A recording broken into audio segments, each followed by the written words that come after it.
All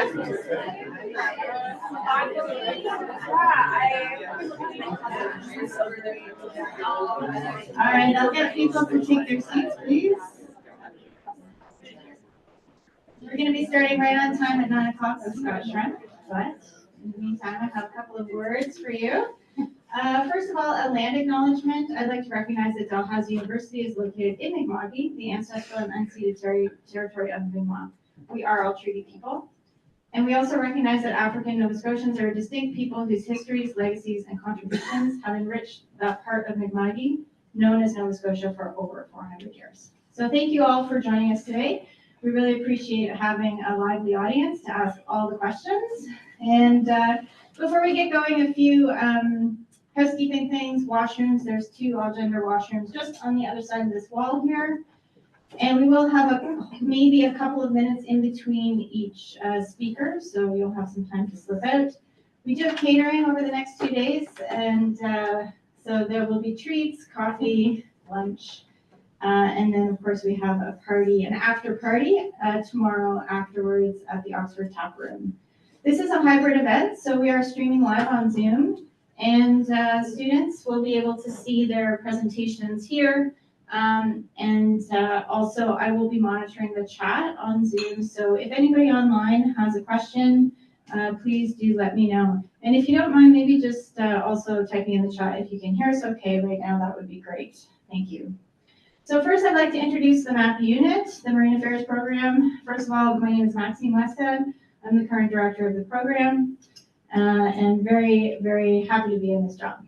I'd like to introduce Megan Bailey, one of our professors, Rachel Cadman, Wolf Schwartz, Hannah Harrison, and Kaylee Good at the back there, the glue that makes everything tick. So the Marine Affairs, we will be hosting, having revolving hosts. So Megan will be hosting our first session today. The Marine Affairs program is a professional course-based interdisciplinary program, and getting a master's degree in 16 months is very hard work. I'd like to summarize for you the Marine Affairs student journey. Step 1, apply for Marine Affairs with big ideas and plans to change the world. Make impact. Fall and winter terms. Drown in a little bit of coursework and manage the additional stress of finding an internship, and figure out a graduate project as the winter term winds down. Summer. Do a super cool internship and graduate project from local to international, but maybe don't write as much as you planned, or realize it takes a little longer than you anticipated. Fall. Realize you only have a few weeks to complete your graduate project, so you write fast while taking yet another course and planning a full-on Sustainable Oceans Conference, which you guys don't have to do next year. Turn in your paper, have a very long nap, celebrate with your classmates, and the last step of your journey is actually here today with your final graduate project presentation at Making Waves. Congratulations for putting in all the work and making it to this final step. Know that over the next few days, everyone in this room wants to see you succeed. Making Waves is the culmination of the Master of Marine Management student journey. The presentations you will see over the next few days represent the synthesis and integration of their coursework, research, and internship experience focused on a specific management question. Each time slot was going to consist of 13 minutes and 7 minutes for questions.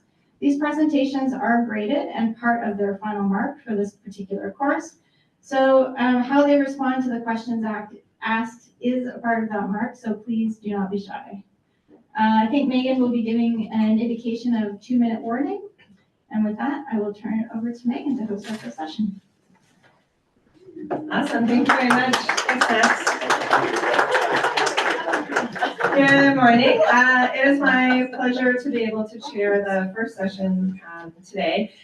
Because we do have folks on Zoom, Scott, I'll remind you of this and hopefully the speakers as well. When a question gets asked in the audience, the Zoom folks might not be able to hear it that well. So I just ask you as a speaker to maybe just quickly summarize what that question was very quickly.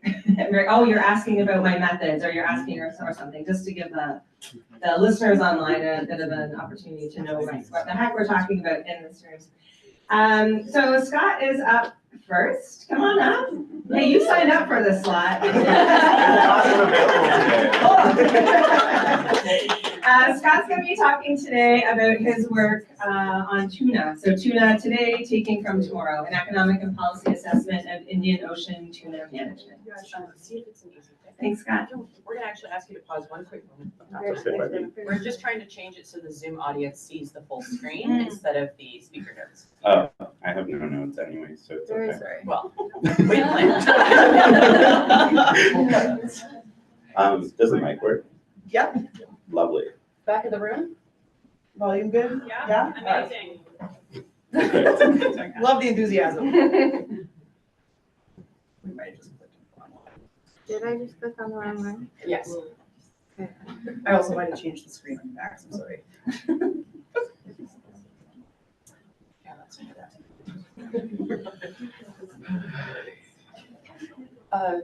Yeah.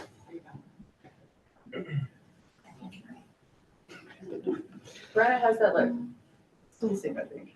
That's fine. It's giving me the latest. Oh, it is, yeah, here. We can go right here. Oh, Scott, maybe try to put it. I'm just gonna put in regular presentation mode. Okay. And then that should be A-okay. Smart. Do I get Yay! extra much for I was that? gonna say bonus points for Scott. Wait. Like frozen on my screen? No, I think it's fine. yeah, We'll just figure it out. we'll go for it. Alrighty, so thank you everyone for coming, and thank you for Megan for the introduction. It's a privilege to be the first one up on what's going to be an incredible 2 days of presentations. I'm Scott, and I'll be talking about my graduate work, Tuna Today, Taking from Tomorrow, an economic and policy assessment of Indian Ocean yellowfin tuna management. So to give a bit of a landscape on the management structure for international fisheries, regional fisheries management organizations, or RFMOs, oversee the sustainable use as well as the conservation of highly migratory fish species, which basically means fish species that cross through multiple jurisdictions as well as the high seas. Because of this multi-jurisdictional nature, it requires a degree of international cooperation through the member states of these RFMOs, largely because they have to work together to find ways to manage these tuna.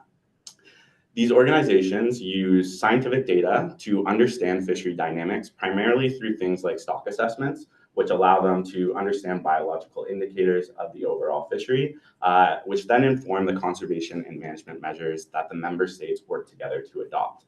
However, the science and the management don't always match. This can be due to a range of factors, largely because when countries are deciding whether to agree to a measure, they have to consider things like politics, economics, social factors, as well as the management implications of these measures on their fisheries. And with that, on the right there, you can see a picture of the tuna RFMOs internationally. There are 5. I will be focusing on the salmon-colored one, the Indian Ocean Tuna Commission, or IOTC. So the IOTC is the world's second largest contributor to global tuna markets, meaning like sushi, sashimi, as well as the canned market. And then they also supply local needs, meaning things like food sustenance and nutrition, as well as employment for local populations of coastal states. The IOTC consists of 29 member states total, which are pictured on the right there, consisting of those coastal states which border the Indian Ocean, as well as other states which have a vested interest in fishing within the Indian Ocean. These states work together to consider the various gear types, the needs of coastal states, as well as the development aspirations of the fishery when making management measures. However, they have been internationally criticized for their management, particularly for fisheries that are under pressure, like big eye and yellowfin tuna. In 2015, the yellowfin tuna population was assessed as overfished, yet 10 years later, the fishing level or the catches have largely remained unchanged, yet the population is continuing to decrease over time, which begs the question, what has the IOTC done to prevent this decline or to recover the population? And the answer is quite a lot. This represents the yellowfin management timeline over the last 10 years. You do not have to read it, but it represents proposals that have been made for yellowfin recovery, advocacy efforts, as well as scientific advice that's been procured and management measures that have passed. In particular, in the ovals, you can see 5 separate measures that are specifically geared towards yellowfin stock recovery, yet the population is still declining. And additionally, in the boxes, you can see 4 different instances of stock assessments where they are giving scientific advice that says the IOTC should be cutting their catch by a certain amount in order to stop the decline and promote catch increases. Which begs my 2 study questions. 1, what factors are impeding effective management towards stock recovery? And 2, what cost or is there a cost associated with continuously declining populations? So for factors impeding management, I first conducted a literature review of IOTC governance documents, meeting minutes, as well as conservation and management measures. I did participant and non-participant observations at 6 IOTC meetings this year, and I did a catch level comparison by country compared to their 2014 catch levels to understand compliance with those 5 measures. 2014 was chosen as the reference year, largely because that's the last year before the stock was assessed as overfished. And it's the one that's typically referenced in those management measures as referring to discussing catch limits. So for this question, the results there were 4 main kind of themes coming out of them. One being the connection between science and management. So I've already mentioned that negotiations can kind of take multiple perspectives into account, which lessen the biological need or the biological factors within the measure. In the specific measures for yellowfin recovery, this has resulted in either the measure only focuses on a certain area of the stock, but it has the right level of decline, but because the whole fishery isn't considered, it doesn't reach 15% of the whole fishery, just one particular section. Alternatively, it doesn't reach that level that the scientific advice is suggesting, meaning that the population isn't getting a break to have that recovery. Secondly, compliance. So while several countries are reducing their catches in line with what the management measures are suggesting, there are other countries which have increased their catches such that the catch remains the same overall. In the first 3 yellowfin measures, there was no real punishment for compliance errors. And with the more recent ones, there is consequences for overcatch, but it's unclear whether those consequences are actually enforced. Which leads into the third point of keeping their share. So as the population is continuing to decline, countries, or at least this year while I witnessed at IOTC, countries are wanting to keep their current share because those that are already abiding by the measures are going, well, we've decreased our catches already again and again, and yet because other countries are increasing their catches, we aren't seeing any benefits for it, so why continue doing so? And lastly, CMM foci. So I've already discussed the 5 measures that are specifically for yellowfin recovery. These are largely through catch limits. However, there are also measures towards specific gears. So overall, that means they're targeting a specific fish through specific catch limits or a specific gear, which kind of limits the holistic nature of the fishery and targets specific countries or specific sectors of the fleet, meaning that it's less effective overall to the entire population. For the economic cost assessment, I calculated and compared the initial economic output at actual catch levels or nominal catch versus at the scientifically recommended catch level. This was done using IOTC data sets for catch as well as stock assessment data for that recommended catch. And I used the Foreign Fisheries Agency's import price data set for the economic prices of these markets.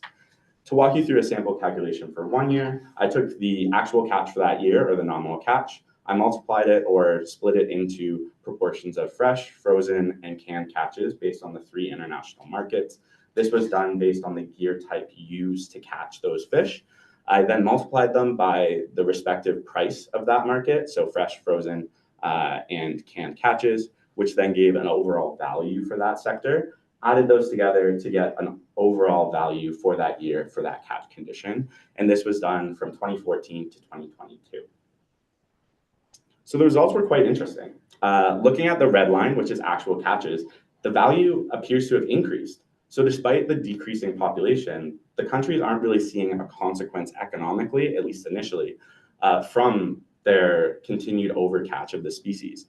However, that doesn't necessarily show the whole picture, in that while some countries are feeling an economic cost, being that they are reducing their catches, the overall IOTC has seen an increase because other countries are increasing their catches. Additionally, it should be noted that while they continue to overcatch, the fishery might not be able to sustain these catches long term, meaning that countries would have to put more money into the fishery to get the same amount out, or the fishery risks collapse, resulting in widespread socioeconomic impacts. Additionally, the second point is that the difference between the lines, so red being actual catch and blue being the recommended catch, is growing. So that means that when countries decide or look towards implementing management measures, the economic burden of implementing those measures is continuing to increase the longer that they prolong effective management. So what does this mean going forward? At IOTC this year, I witnessed that states agree something needs to be done. Everyone around the table understands that yellowfin is needed, your yellowfin action is needed, sorry. But they disagree over who should bear the burden of that management, which kind of highlights a little bit of conflict or a trade-off between the economic aspect of the fishery and the sustainability or long-term sustainability of it. Additionally, there are three kind of main topics that are influencing progress, either in a good or bad way. One being science, management, and uncertainty, and the connections between them. I've already discussed the connection between science and management and how there is a little bit of a disconnect, but uncertainty has a huge role. Scientists understand and use uncertainty whenever they're doing measures or whenever they're doing science. Uncertainty is accounted for in that. However, one aspect where uncertainty isn't really discussed in international tuna management is in the actual catches. When catches are reported, large proportions of these catches are estimates. However, there's no uncertainty associated with the values that are reported, meaning they can't be really accounted for in the science and then the management. Secondly, the current management focus. I've already kind of discussed this, but the current management approach is to focus on specific fish, specific gears, which one has the adverse effect of targeting specific member states if they're using those gears or fishing those fish, which can reduce the overall ability to find consensus on these management measures, or to get those member states to agree, you're lessening the measure enough that it's no longer as effective, resulting in a status quo long term. Additionally, there are other management measures that should be considered long term that could indirectly benefit the fishery, but are continuously worked on, one being allocation. Allocation is a systematic process for deciding who gets access to fishery benefits, as well as who gets to fish within the fishery. It's something that has been discussed at IOTC for more than 10 years. However, it's yet to be implemented. But this leads me to my recommendations. One being a systematic allocation regime that upholds equity principles. Primarily, this serves to benefit the IOTC in that it removes kind of that annual renegotiation of what catch limits should be, meaning that they have more time to negotiate other measures that would help benefit the yellowfin stock. Secondly would be socioeconomic research as well as its inclusion within decision making. So this would help understand those trade-offs between economic aspects as well as the biological sustainability aspects. Additionally, it would help account for things like social factors as well as economic factors within management measures, but also to understand how these measures are going to impact the country socioeconomically and account for that when deciding what the catch decrease, for example, could be. And lastly, a focused IOTC session on yellowfin tuna management. So at IOTC, they do a commission once a year for 5 days where they negotiate kind of all the management proposals that are on the table for that year, which can be quite hectic because countries are forced to go into negotiations on a bunch of different topics at the same time and prioritize those that most benefit them. In that, some measures can be lost. For example, this year at IOTC, the yellowfin measure was kind of put behind largely because they were focused on a certain other area of the fleet to get a measure passed. A focus session allows all of the delegations to sit down and really discuss the issue at hand and find a path forward that works for everyone and distribute that burden equitably across all member states. And with that, I would like to end with a quote from my least favorite Harry Potter character, which is, "Progress for the sake of progress should be discouraged." And I think how this applies to the IOTC is that, as you saw in the yellowfin timeline, there have been 5 separate management measures geared towards yellowfin recovery explicitly. However, at the end of the day, none of these measures have shown to be effective at spurring that population recovery, meaning they aren't necessarily good enough. Looking forward, countries should or could prioritize something that's going to actually do the job that they're intending, meaning that the population will recover long term. And with that, here are my references. And I wanted to thank my supervisors, Dr. Megan Bailey and Dr. Hussein Sinan, my fellow MMMs, the Marine Affairs Program, as well as my project funders, Sustainable Fisheries and Communities Trust, and Ocean Nexus for their support this past year. Thank you.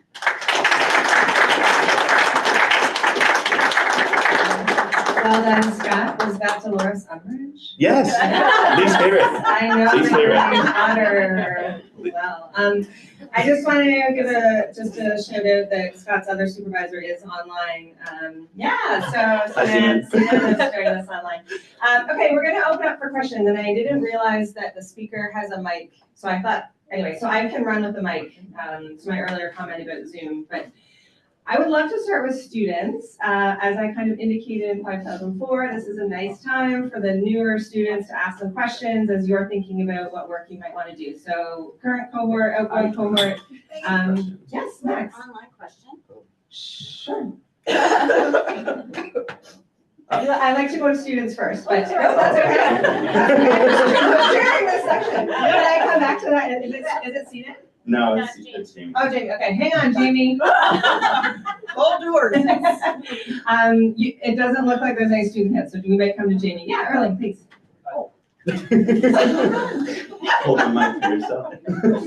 Hey Scott, great job. This is such a. You talked about how you based your analysis in 2014 data. I know that's because of the accessibility, but in terms of shifting baselines, what value do you think we could derive from based meta-analysis maybe, a few decades earlier for the member states? See, when I think of that, so we did 2014 to 2022, largely because 2014 is the reference year prior to the stock being assessed as overfished. Looking back further would provide a better overall picture. However, it also comes with data implications of is the data accurate moving further back than that? How does that affect the overall fishery? Have data collection measures got better over time? Are those estimates of catches more accurate now than they were then? But we limited it to that scope primarily because it goes from when the stock was good versus when it's overfished and continuing to today. Thanks. Emma. Hello, Scott. Great presentation. My question is, when attending the IOTC meetings, what do you think was the most, I would say, like, in terms of, I don't want to say like good and bad, but what were the things that impressed you in terms of how these meetings functioned properly? And what are things that that you saw that you were like, oh my goodness, why is it how the tuna is managed this way? Yeah, great question. I wrote a blog about the second part, but I will talk about the good things. The chair of the IOTC is quite amazing and remarkable. This year at IOTC, there were 24 separate proposals that had to be negotiated and agreed upon or not agreed upon in 5 days. And her time management was stellar in providing countries the opportunity to discuss these issues and providing space for them, as well as at the end of it with a hard deadline of 5 p.m. She went, all right, let's vote and get out of here. And it was quite astonishing to watch. In terms of the bad, a lot goes on behind the scenes that observers don't have the privilege of witnessing. So in the plenary or like the open space where everyone's in the room, countries are kind of hesitant to voice overall concerns, which makes it difficult to kind of track how negotiations are going throughout the week until you get like an official revision for it. Or the countries go up to give an update and they say, well, we can't reach consensus on this, we're withdrawing it. So as an observer, it's difficult to really understand either what goes right or what goes wrong without being in the room to understand those conversations. Thanks. Okay, I'm gonna go to Suha first, and I can, because Keely and Scott have lots of time to talk. Hi, Scott. Great. Oh my God. You're myself echoing. Great presentation. I know you highlighted the tension between the different members of the IOTC. So I was just wondering what your like recommendations and conclusions, like what the next steps for those would be. Who would you take those to, and who you think would have, I don't want to say who would care about it, but like who would take most like away from your research, I mean. That's a good question. I mean, I think they all should care about my research personally. But looking forward to where I'd like to go, I think the goal is a publication. But I also think that talking with my project funder, or part of the project organization, John Burton, is discussing like how compliance can be reflecting what data needs there are, specifically in terms of socioeconomic indicators. A part of the study that I really wanted to look at, but unfortunately didn't have the time to, or the data availability to do, was to look at how measures are going to, or projected measures are going to impact the socioeconomics of the stock. But due to the way that the compliance data is recorded, it doesn't reach the level necessary for me to actually analyze it or determine like, where does tuna go? Like it's caught on the boat, yes, but we don't know really what happens after that. So I think that would be one thing that I'd like to work on. Great, I'm gonna go to Jamie online and then Ramon, and then if we have time, we'll go back to Kaylee. So Jamie's question says, hi Scott, you mentioned an allocation based on equity principles, and I'm wondering what type of inequities exist in this fishery. I'm not familiar with that part of the world and curious. Thanks, Jamie. Yeah, so that is a big topic. It's a big topic in my paper, but I didn't have the time within my 13 minutes to get into it. Inequities, we're working on a paper together currently. Inequities exist kind of in all facets of regional fisheries management organizations, but historical access is one of the biggest points to discuss in terms of allocation.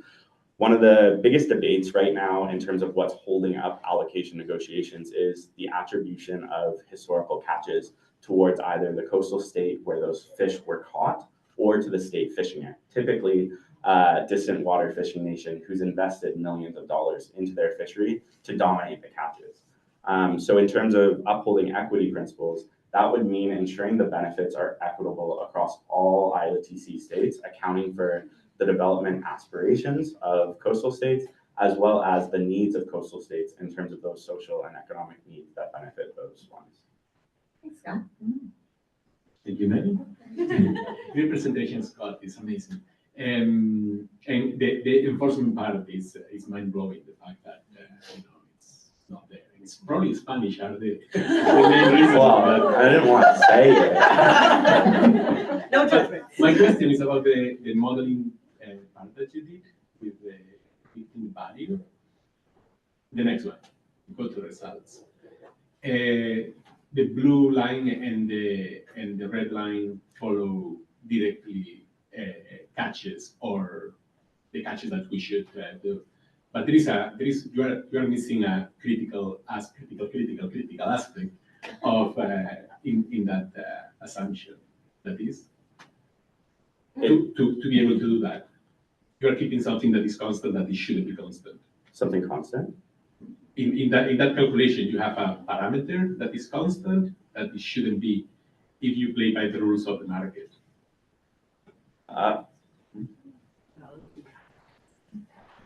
The price? Great Well, answer. yeah. To discuss that, actually, we did talk about that when I was doing my model. Long day. And one of the things, so one of the issues with the prices is that I'm using global markets, so fresh, frozen, canned, which are international markets. Half of the IOTC catches don't really go to that market.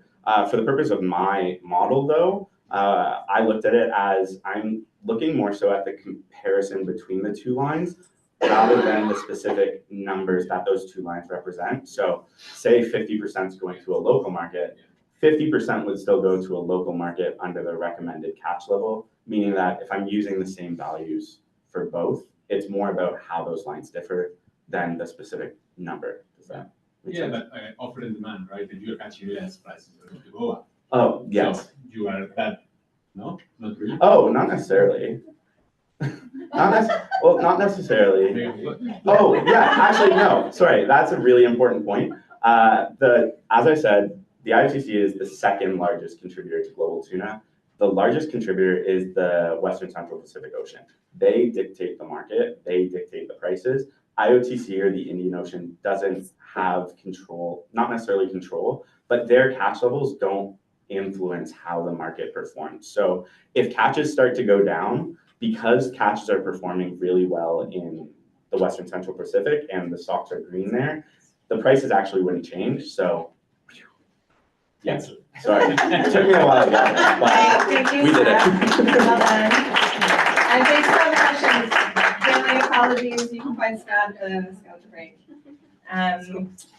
you have all the presentations on one computer? Okay, I'm awesome. gonna try to share it Oh, properly. okay, yeah, okay, that's what Max is What doing. you say is true, that's why. I gotta work on that, okay. We're just brainstorming the whole session. All right, Maria, where is Maria? Oh, Yeah, we totally were sitting here going.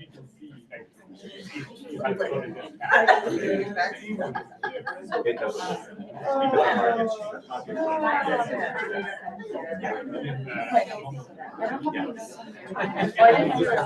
But I think they're only seeing the opening slide. Yeah. Yeah, they're only seeing that view. Can you, how do we present without any notes? Like we Oh, don't. yeah, so I wonder if, yeah, so if we just. Can you edit it in there? Duplicate slideshow. Duplicate slideshow. Yeah. You're so silly. So,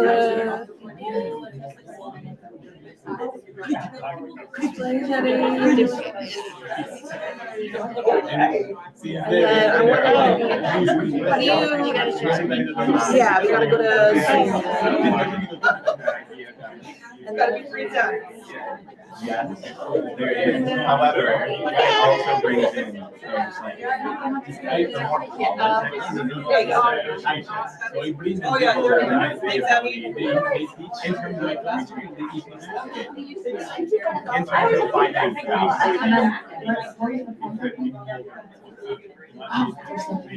Okay, let's all settle back down into our seats. Our second presenter today, Maria Mason, spatial temporal analysis of North Atlantic right whale aerial surveillance in relation to whale habitats and active fishing areas in Atlantic Canada. Thanks, Maria. Thank you for the introduction. I won't repeat that extremely long title, but I'm Maria.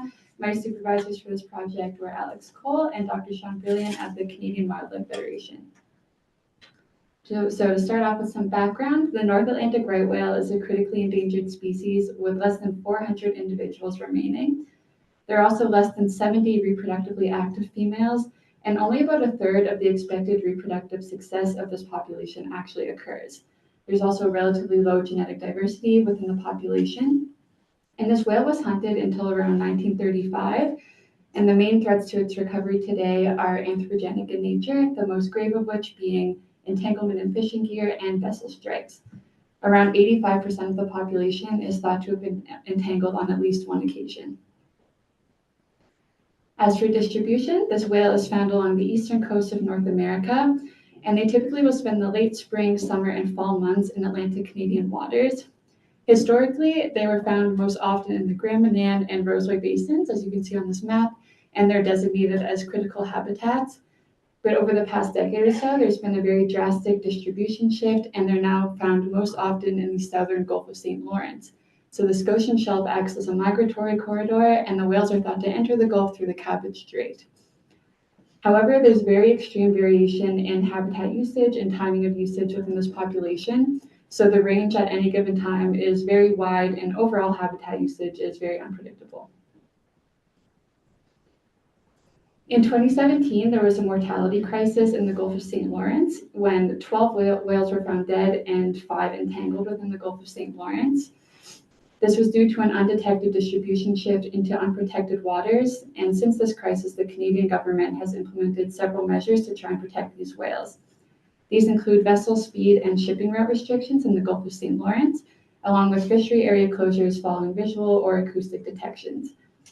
Waters from the shoreline to 20 fathoms deep are not included in fishery area closures, and this is to help protect shallow water fisheries from having to close in the event of a detection.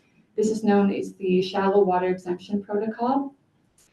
And since the implementation of these measures have varied year by year, and they also vary slightly by area. So surveillance is important for a number of reasons. These include estimating the population size of the right whale population, and this can be used to inform management measures. It's also important for assessing the visual health of the population, so looking for entanglements or vessel strike injuries. It can be used to trigger dynamic protection measures if there's a detection, such as the ones that I just mentioned, and also to monitor distribution. The DFO Marine Mammal Aerial Surveillance Program has been conducting flights for marine mammals since at least 1995, but after the 2017 mortality crisis, they really amped up their efforts and began an unprecedented effort to look for right whales. So although these flights are meant to look for all marine megafauna, their primary objective is to look for right whales. In 2018, there was a need identified for systematic surveys, and so line transect surveys have been conducted every year since then. Unfortunately, this program does have limited resources, such as a lack of available planes and competing objectives, such as they're also responsible for reopening closed fishing areas and sometimes for looking for entangled whales. So the program concentrates on known aggregation areas in the southern Gulf of St. Lawrence, and this focus is acknowledged by DFO and also by other organizations, but the extent of the bias and its potential consequences haven't yet been quantified, so that was the focus of our study. For our methods, we received trapline data for surveillance flights from DFO for 2018 to 2021. We mapped and examined the general coverage and intensity of these traplines, and you can see an example of what that looked like for 2021 there. We then overlaid these traplines with various management areas. These included lobster and snow crab fishing areas, as they pose a risk of entanglement to right whales, these shallow water exemption protocol areas that I mentioned, and we also created general right whale habitats based on literature scan and sightings data from the Right Whale Consortium. We also associated timings with each of these habitats. So for each of these areas and for surveillance overall, we calculated the total distance in kilometers surveyed, and this was for each year from 2018 to 2021. For the fisheries, we included only surveillance in the active seasons because these areas are really only relevant when fishing is actually occurring. So these maps are showing the general focus of surveillance from 2018 to 2021, and warmer colors indicate a higher effort, while cooler colors indicate lower effort, and then where there's no color, there's just no effort.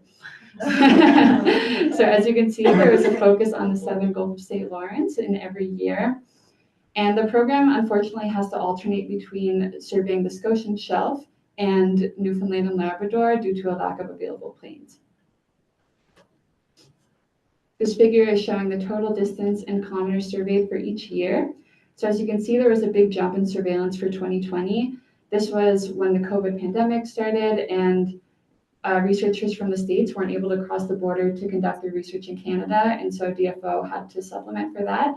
And there was also an extra plane added to the program in that year, so that probably explains the big jump. This figure is showing the total distance surveyed in these shallow protocol areas, so from the shoreline to 10 fathoms deep, and then from 10 to 20 fathoms deep. Around 20% of the total survey effort for each year was spent in these areas. So it's possible that this minimal surveillance is actually contributing to the assumption that whales don't typically enter shallow waters in Atlantic Canada, which is what the shallow water protocol exemption is based upon. And there were actually many instances of whales entering shallow waters in Atlantic Canadian waters just in 2024. So this map this figure and the following figures use standardized distance, which is kilometers per kilometer squared. So we got these by taking the total distance in each area and dividing it by the area of the region. And this provided a more direct comparison of surveillance between different areas because, of course, larger areas are going to have more surveillance.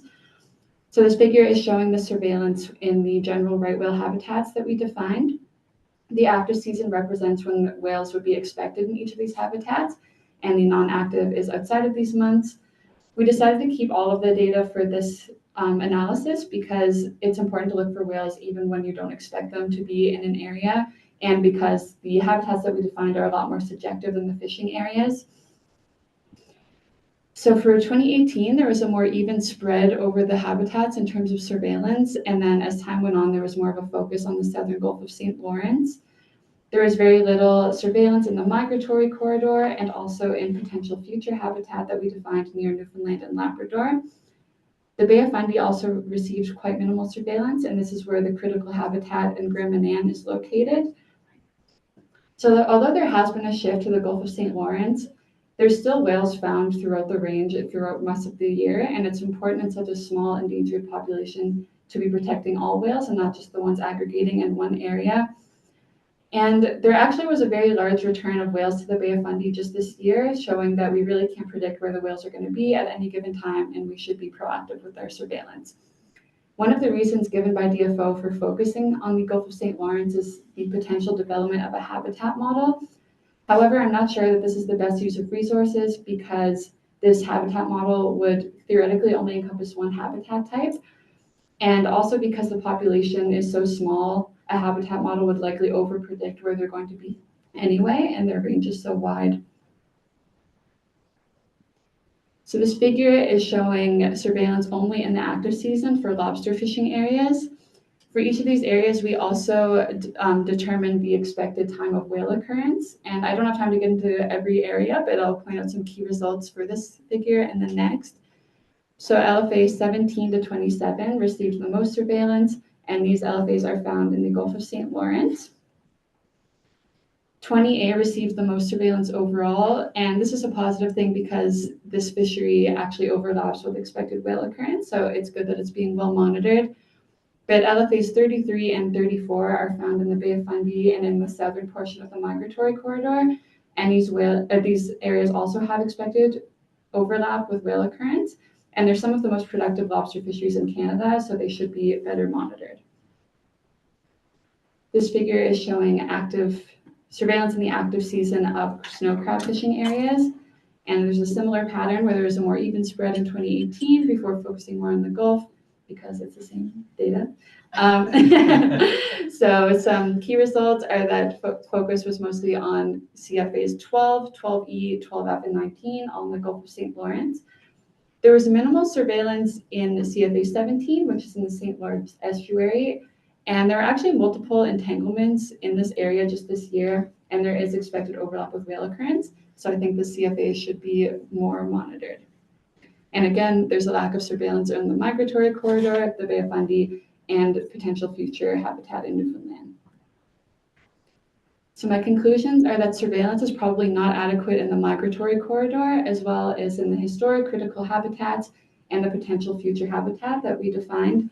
There are also multiple active fisheries that are lacking surveillance, and surveillance should really be extensive and proactive for an endangered species so that we could hopefully prevent another events such as the one that occurred in 2017 when whales moved into unprotected waters and weren't detected. My recommendations are that surveillance from the Gulf is reallocated to better monitor the migratory corridor. In my opinion, the development of the habitat model is not the best use of resources, and this could be used to better protect other areas. This would hopefully also increase surveillance in historic and potential future habitats. Also, it's not realistic with the lack of resources to be surveying everywhere all the time. So when priorities have to be chosen, we should be trying to align surveillance with active fisheries, especially ones with expected overlap with whale occurrence. And overall, I think that this program deserves more funding. The people there have to make a lot of tough decisions, and I really respect that. And yeah, with more resources, they could hopefully better protect this endangered species. I'd like to thank my supervisors, Alex, who taught me everything I know, and Dr. Sean Brilliant, DFO for doing all this amazing work and for providing the data for this project, my tax for partially funding the project, my classmates, you're all perfect in every way, the MAP faculty, and my friends and family.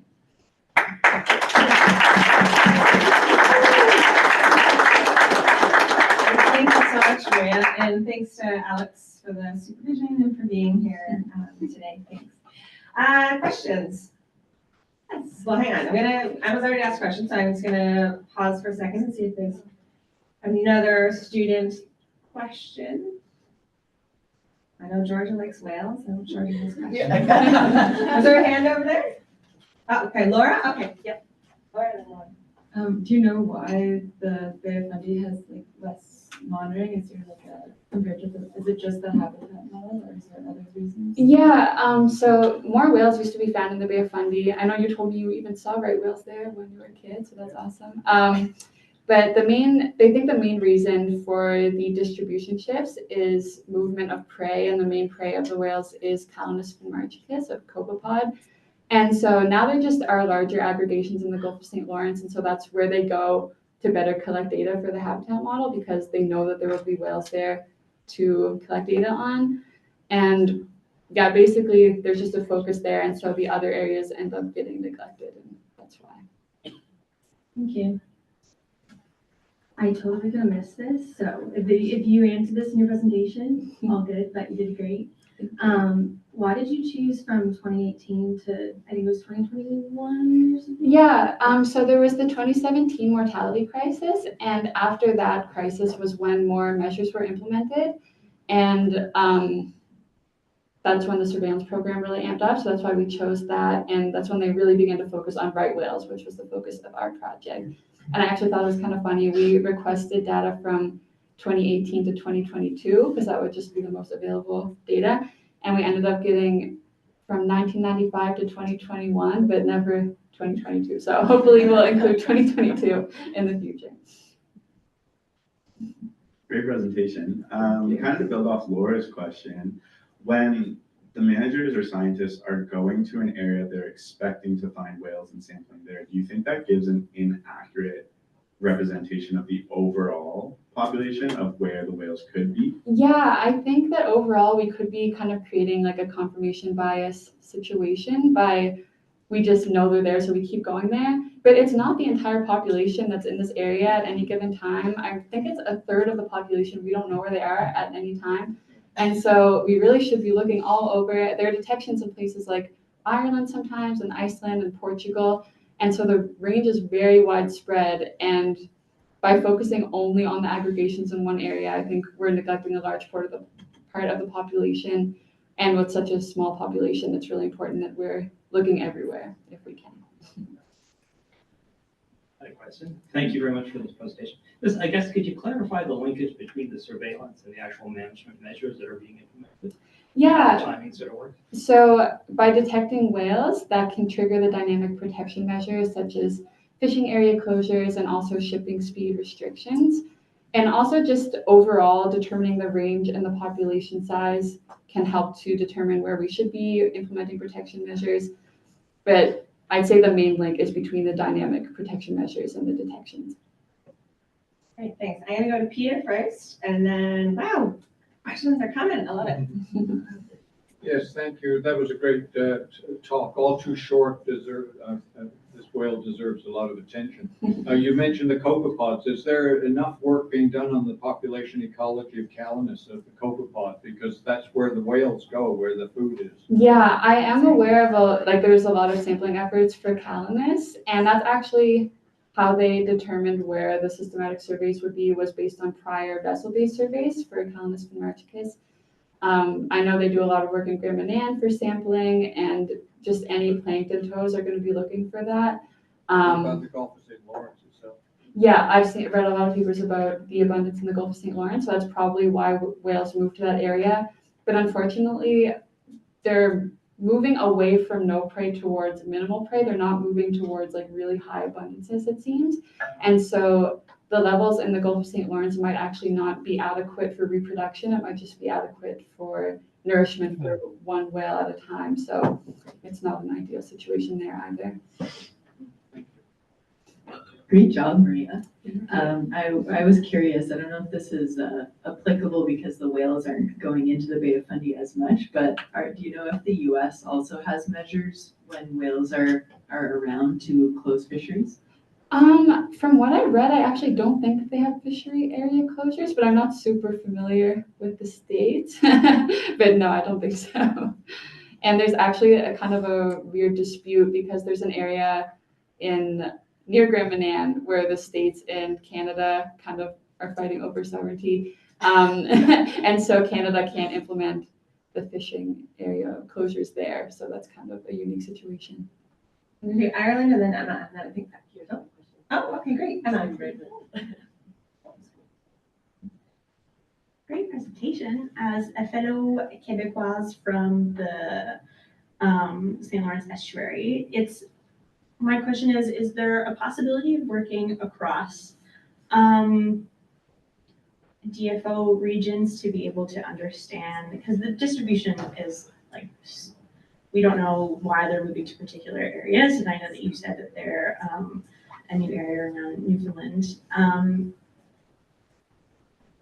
In terms of either ropeless gear, I'm really unsure of whether that's discussed in Quebec at all. Do you know if there are any, because like where they're potentially going to in the St. Lawrence Estuary, it's a very like big area for snow crab fisheries. So I'm wondering if there are any like mitigation potentials in Quebec as well. Yeah, I mean, the same measures apply in Quebec, I believe. Canadian Wildlife Federation actually has a program for lending ropeless gear to fishermen and fishers in coast areas. I don't know about specific efforts to Quebec, but I think the same measures apply there. We do have time for one more question, if there's one more. Yeah, great, thank you. Thanks. Super interesting presentation. I'm curious if at any point in your work you had the opportunity to look at alternative surveillance measures beyond the aerial ones, and if so, would you have recommendations on what else should be done on top of aerial surveillance? Yeah, so there's also a lot of acoustic monitoring efforts that go on throughout a lot of different organizations. DFO does it, Transport Canada, several universities. So for acoustic monitoring, it can be either a fixed buoy or it can be autonomous gliders. So there's a lot of that going on. And the acoustic detections also trigger management measures. But unfortunately, every surveillance kind of method has its own limitations. For aerial, it can be bad weather, limit surveillance, or even just the availability of the whales. A lot of the time they're underwater, or for right whales specifically, they have a black body, and so it will blend in with the water a lot better than for other whales. And for acoustic, it's only effective if the whales are actually vocalizing at that time. So that's a limitation. They're also doing some drone surveillance, and there's some efforts now to also start satellite surveillance. And so that could hopefully lead to like near real-time detections in the future that could trigger management measures. But I think overall, and this does happen to an extent, the best approach would be combine a bunch of different surveillance methods, and then hopefully they could kind of fill in the gaps for each other. Awesome, amazing work. Thank you so much, Maria.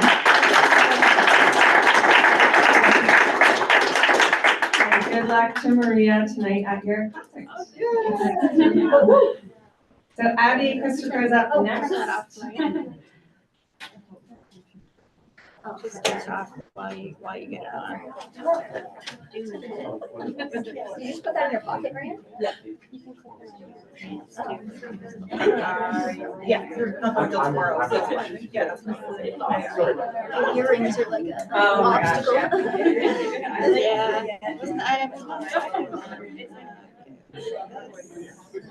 So, every year to help you. I'm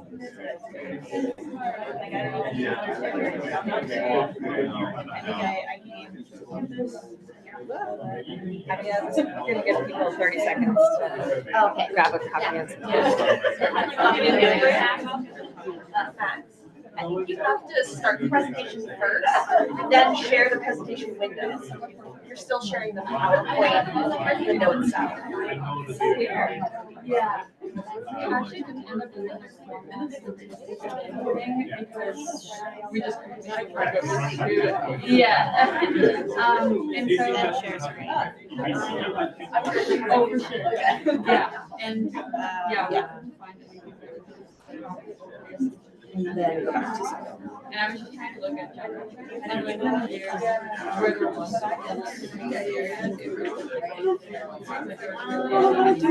and so I just general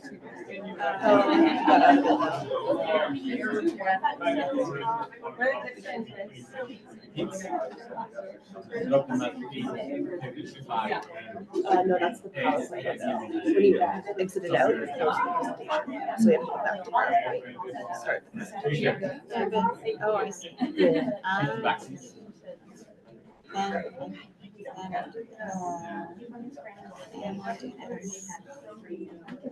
Nice color. I know. That's like my favorite color. Yeah, there you go. Then you go back to the presentation. No,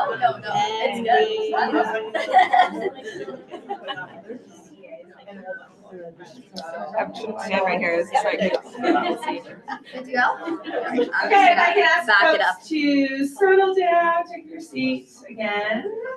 Our third presentation of the morning session, Abby Christopher, Harboring Life, Examining Aquatic Ecosystems Around the Port of Halifax to Enhance Environmental Monitoring and Management. Thank you. Amazing. Can everybody hear me okay? Yeah? Good? Okay, perfect. Thank you for that introduction, Megan. I won't repeat my title. But before I get into this project, I would like to just acknowledge that all the photos you see in this presentation that say Ellie of the North were actually taken by a local diver right here in the Halifax Harbor. So you can kind of enjoy the beauty of the harbor while we go along. So, as I'm sure many of us are aware, research worldwide shows that port activities such as shipping, cruise, dredging, infilling can have large negative impacts on the aquatic ecosystem. And this can be pollution, erosion, habitat degradation, invasive species, just to name a few impacts. However, in recent years, ports worldwide have begun to recognize these impacts and make efforts to minimize their ecological footprint. And a part of this has been environmental certification programs for ports. So as you can see here, I have Green Marine. Green Marine is the leading environmental certification program for North America's maritime sector. It promotes and encourages sustainability in ports across the continent, and Halifax Port Authority has been an active member of Green Marine since 2011. However, this year in 2004, Green Marine introduced a new performance indicator for ports titled Aquatic Ecosystems. And the objective of this goal is to improve the condition and/or quality of aquatic ecosystems in the participants' immediate zone of influence. This led to the Halifax Port Authority recognizing the need to have a better understanding of our local aquatic ecosystems. In recent years, the Halifax Port Authority has been progressing in its sustainability initiatives as seen in its sustainability strategy. However, it recognizes that they require a better comprehensive knowledge of local aquatic ecosystems here in Halifax. And that led to my internship with the Halifax Port Authority this summer, which I'm going to refer to as HPA going forward. This summer, I was tasked with studying our local aquatic ecosystems through a literature review, combining all of our available knowledge on the ecosystems in the Halifax Harbor. And as part of this, I identified knowledge gaps and provided recommendations for furthering this understanding and providing recommendations for potentially a future environmental monitoring program at the Halifax Port Authority for aquatic ecosystems. Now, before I get more into the details of my study, I would like to acknowledge, as Max mentioned, that we are located in Mi'kmaq, the ancestral and unceded territory of the Mi'kmaq people. And now, for those of you that don't know, the Halifax Harbor is called Chibukto by the Mi'kmaq people, meaning Great Harbor. And this area is of great significance to the Mi'kmaq people, as for countless generations, Mi'kmaq clans established permanent villages along the harbor due to the supply of nutrients, the freshwater streams, convenient canoe landing points, and etc. Additionally, I'd like to acknowledge that people of African descent have been in Nova Scotia for over 400 years, and I offer gratitude to those ancestors of African descent who have cared for this land. Now, as I mentioned in my study, I aim to synthesize all the available knowledge on the Halifax Harbor aquatic ecosystems, but it's important to acknowledge the limitations of this work. I did not have time to build meaningful collaboration between myself and local Indigenous communities in my short 6 months with the port. Hey, Douglas, how are you? So I recognize that's a limitation of my study, but the hope is that in the future years, Halifax Port Authority will continue this work and continue to build on this study, incorporating other ways of knowledge. Now on to my methods. No worries. So this study I was was largely just, a comprehensive literature review I got of a both meeting written with and peer-reviewed Philippe literature, Tortel this looking at morning, so I've species, been going ecosystem, through that habitat, geology, and proposal oceanography in the Halifax Harbor. and A systematic search was just trying to conducted get using multiple prepared databases and such as get my Google mind Scholar, right. Novanet, Scopus, using targeted search And I'm terms. just trying A detailed to Excel make sense of spreadsheet was created to how organize or findings, why this categorize would key fit, information, and and track relevance.